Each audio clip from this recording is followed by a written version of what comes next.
there's one rule I have: nothing will happen if you stay at home. That's the one rule. So that's why I went out to that jam. That's why I went out to that barbecue. All right. Welcome to the fourth episode of Mythical Podcast. I'm your host, Fred. I'm here with Matt Yo. and Bella. Hello. And special guest today is Jef Vandervorst. What's up, guys? He's an extremely talented session drummer and the founder of Sunday Child Productions. So, Jeff, you have about 10 years of experience in the music industry. Can you tell us a bit about how you started? Man, I started when I was little. My parents wanted their kids, I have two brothers, all to play an instrument or learn how to play an instrument. And I could choose any instrument I wanted. And I just thought drums was the coolest instrument out there, you know. I just wanted to make a lot of noise. And little did I know that I almost break my back every time I have to pack everything up and set everything up again. But anyway, so yeah, it started for me when I was 9, I think. And then I just went to the local music academy. And then, like you say, 10 years in the business was after I'd graduated university. I didn't study music, actually. I studied adult educational sciences. But after that was done and I got my degree, I was like, okay, now I want to do music. And I was doing music all the time. Anyways, and then I just focused on it, started teaching drums and playing in different projects, and then just took it from there. And, you know, one thing leads to the next. And, yeah, I've been pretty blessed ever since. But you just got to be a chameleon if you want to be a freelance musician. That's about it. Yeah. What kind of productions have you worked on in the past? Man, so many things. I've done theater shows, like a couple of musicals. Hairspray was one. What is the one I call like Somewhere Over the Rainbow? What's that? Magician of Oz or Yeah, the Wizard of Oz. Wizard of Oz. Yeah. That's it. Wizard of Oz. Anyway, I call him the musician. And then I did a couple of cruise contracts, which was fun too. It's just every day you get a new gig. You got to read really well, and then one Monday night you playing a Latin kind of project, and then the next day it's a musical, and then the next day it's like big band stuff, and so that was fun. But I also played for different artists, and a couple in Belgium. I did a very big one in Turkey. She's called Hadise, and she's like the biggest female artist in Turkey. I call her Turkeyonce because because she is like the Beyonce of Turkey.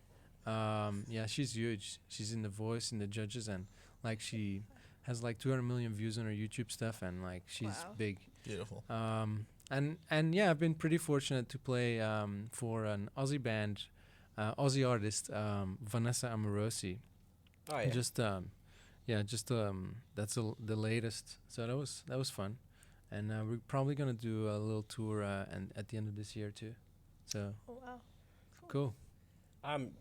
Also, you work on sound alike projects at SAE.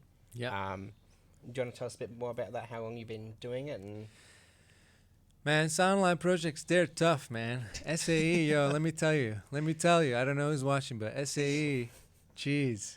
No, it's fun, man. It's a good vibe, you know. It's creative people trying to figure out, you know, how to become better. And yeah, I like that. I like that a lot. So sound alike is just you pick a song and then you have to reproduce the song as good as you can. And to a T, basically. Yeah, and yeah, so it's challenging. So I don't choose those songs. So they say to me, "We're gonna play this one," and then I just prepare the drum chart and I try to get cymbals that are closest to the sound and tune the toms closest to the sound, and you know, and yeah, and then just play exactly everything how it's played on the record. So that's fun because it's always different. So yeah, that sounded like. Yeah. Matt? To our understanding, before you came to Australia, you started your career in Belgium. Yeah, that's right. Yeah. So, what was it that made you want to pursue a career in drumming? In drumming. Yeah. Man, it's the coolest thing in the world. I mean, if you can choose, what to do with your life, just follow your passion. But it's not always easy. I mean, it's the most fun job, like creative jobs in general. I think, if you want to be a sound technician or you want to be a singer or a musician or a dancer or whatever, it's so much fun. But yeah, the business doesn't make it always fun. It's always nobody. That's the thing. It's like when I'm in Belgium Yeah. and what do you do for a living? And I say I'm a musician. I'm a freelance drummer. They say, oh, that's really fun. So what do you do for a living? Oh, yeah. And I'm like, yo, this is what I do, and that's the thing. People don't always people think it's fun, but if like the Sound Alike project, you got to know your stuff. You got to know how to tune your drums in 5 minutes time. You got to know which cymbals to use. You got to Yeah, so you're saying like people don't know how far it can come yeah, when it comes to like drumming. it's a whole art thing. It's same with sound technicians. It's not Yeah. just setting up a mic and that's it. Yeah. So yeah, I always wanted to be a drummer. I actually, when I was in high school, I always loved music, right? But you kind of, when you go to uni, like I didn't study music. I wanted to, but I'm like, let's get a degree and let's play it safe. And I knew I could, get a uni degree. So I'm like, okay, let's do that. Parents were happy too, just in case music doesn't turn out what it's supposed to. But I don't know if I'm gonna say the same thing to my kids, man. One day I'm gonna be, look, you know what you can do, Yeah. you know what you cannot do. Do what you can do and focus on that. And if I come to think of it, I always loved drumming and it makes me happy. So, why not give it a shot? And you'll fall on your feet, eventually. Yeah. And so yeah, I always wanted to be a drummer of a band or project. As a creative, have you picked up anything? Just anything like useful in the industry? Well, what exactly do you mean? So, Like sound wise or Like maybe between like since you said you come from Belgium and now you're in Australia, is there anything like you've picked up geographically wise, like the differences between the both industries, or is it all like kind of the same? oh, like the music industry, is it different here yeah. compared Are to we back dicks or something? back in Belgium? Actually, it's the other way around. No, I'm just kidding. No, it's there is some. I mean, the business side is the same, right? Like you got to come prepared, and you got to be a nice guy. Nobody wants to play with a guy that can play amazingly, but he's not a real fun guy to hang around with. To not use the D word, sorry. Right? So you got to be a nice guy and then know your stuff. So that's the same. But there are differences. There are differences in ways that musos hang with it, around, like they hang and they have a drink and I feel like here in Australia it's more chill. In Belgium it's chill as well, but I don't know, there's always this Like attention? more tension, like don't take my job. I like you, but and I want to keep you as a friend, but there's only so little job around. It's a small country, and man, they make it hard for musos. Like in Australia, Melbourne, when everything's open, you can gig every week somewhere. Yeah. We don't have that. There's only a couple places that allow you to play music. So people hang, but there's always this tension, like, all right, like I gotta keep an eye out. And I don't have that here, so it makes it really much more fun actually here. I mean, I don't know. Maybe they have tension. I don't know, but maybe like, all right, but yeah. So I like the Aussie way. It's a little bit more chill. Good. So to our understanding, you're endorsed by Yamaha. Can you tell us about that? Yeah. So everybody's watching, buy Yamaha drums. All right, it's the best in the world. So I have to say that. Thank you. No, it was always a dream of mine to be endorsed by Yamaha. My first drum kit was Yamaha drum kit, and my dad bought it for me when I was 10 years old, and he just knew it was price quality was good. You know, it was not the best in the world, but it was the best drum kit in the world, but it was like pretty good. It was not the worst, so it was somewhere in between. And I always loved it. I played over the years on different drums like Tama Pearl, DW, and I always went back to my Yamaha feeling like I don't know that it's personal. You know, any instrument, you guys know that it's always personal, and I just felt like I could express what I have to tell. You know, the best on a Yamaha kit, and they're so versatile. You can tune them. Like I take the same kit in these sound alike sessions, and I go from Toto to the Black Keys to some disco stuff, and it's always I can just tune it. It's really fun. And so yeah, it was always my dream to, if I have an endorsement one day, to be endorsed by Yamaha, and it just happened in a funny way. I wanted to a couple years ago, I don't know, 5 years ago or something. I was ready to take the next step in my gear, and I wanted to have the best kit that they have, and it's a lot of money. It was a recording custom, and it's the most recorded drums in the history of music. Recording custom, but over the years, I'm talking, 60s, 70s, 80s, and it's a famous drum kit, and it's from Yamaha, and I wanted it, and they had a new model out, and it's a lot of money. And so I asked a friend of mine who I did, I replaced him on some gigs, also in Turkey. He was playing with that Turkish singer, and he was endorsed by Yamaha, and I asked him, hey man, do you know where I can find the best deal for this kit, because I want to buy it? And he said, you got to go there and to this shop. That's where I get my stuff from. And then I contacted that shop, and I said, yeah, this guy, my friend, sent me to this place and blah blah. And he's like, what do you do? And I'm like, yeah, I replace him and I do this and that and this project. He's like, okay, let me see if we can get you an endorsement. And that's how it happened. That's how it happened, That's so good. But things that are meant to be are meant to be. And the funny part was that the guy that deals with endorsementships for Yamaha in Belgium, he's more interested in if you're a good guy. He knows there are so many good musos out there, but if you're a good guy, that he can count on when he wants you to promote it or whatever, and you're not a diva and you're not late or whatever, right? And you reply on an email, like a week is fine, but don't let it wait for a month. And there are dudes that doing that all the time.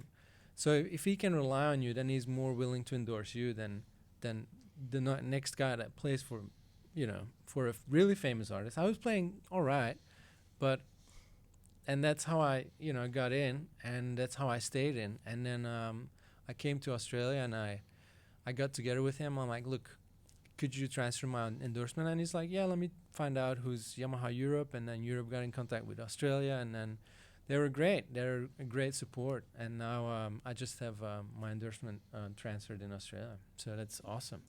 That's amazing, actually. Yeah. Yeah.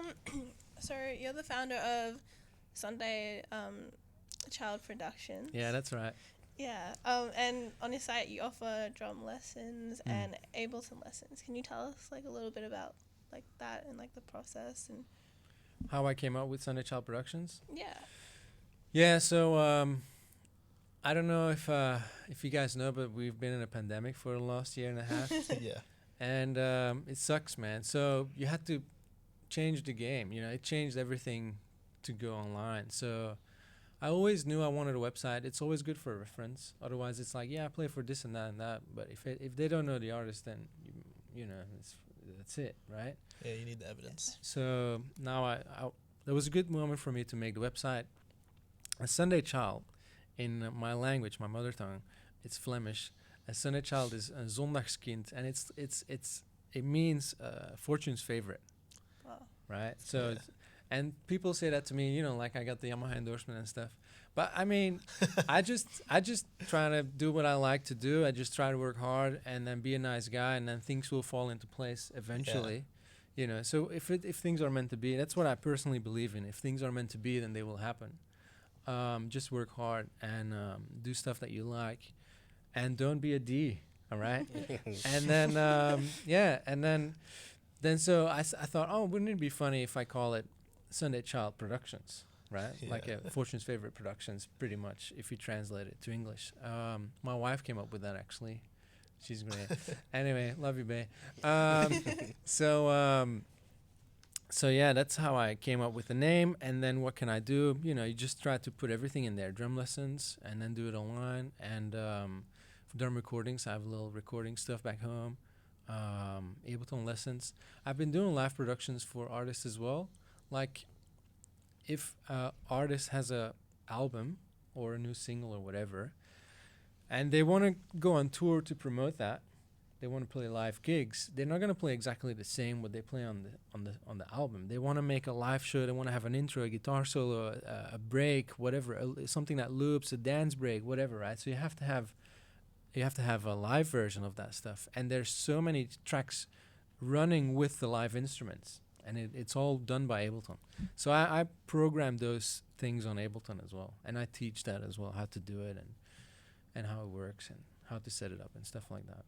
So yeah. That's really cool. That could be useful for all of us, I guess. Yeah. Literally. Yeah, check it out, man. SundayChildProductions.com. Hell yeah. Jeff, is there any advice you would give to someone looking to break into the music industry? Yeah, man. I do consultations too, by the way. Consultation, the difference is you just tell me where you're at and then how we can take your journey to the next level. And it's always personal. I mean, it's always personalized because everybody's journal is different. But yeah, how to get a break.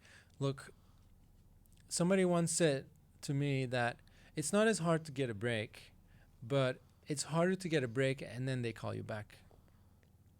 Yeah. Everybody eventually will get a break at some point, you know, the next step. But they're not everybody's going to get the call back. So if you get a break, right, make sure you're prepared, you're professional, you play better than everybody else. I mean, you know, that's always the goal, right? You want to be the best you can be. And be a nice guy or a nice person, nice woman, nice guy. And then things will happen, you know. Yeah, like this Vanessa Morosi gig. I was just on a barbecue with some other musos.